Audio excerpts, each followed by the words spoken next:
新春於此，萬象更新。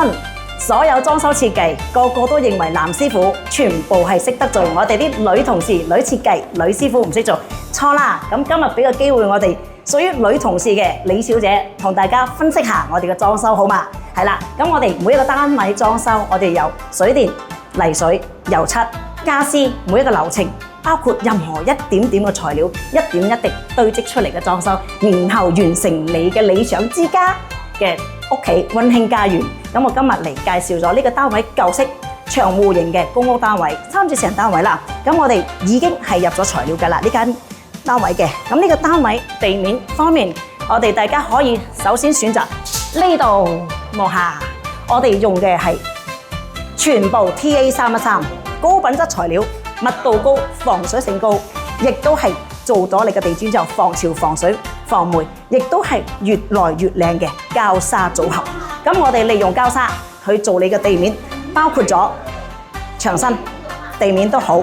人哋回南天成地水，你嘅單位盡可能只係起一層霧化頂籠，冷氣向上吹，地面絕對冇潮濕現象。點解呢？因為呢個膠砂呈現漿糊狀，漿糊狀密度極高，係冇可能有空心空窿嘅分別喺度噶啦。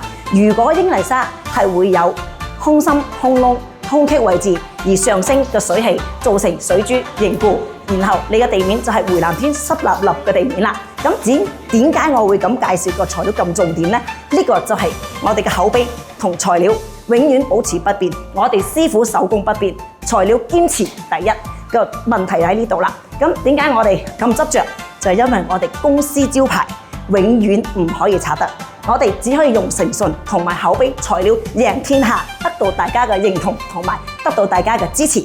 咁希望大家呢一集可以睇到我哋上咗材料，做咗咩材料嘅，可以欣賞下，亦都可以查詢下。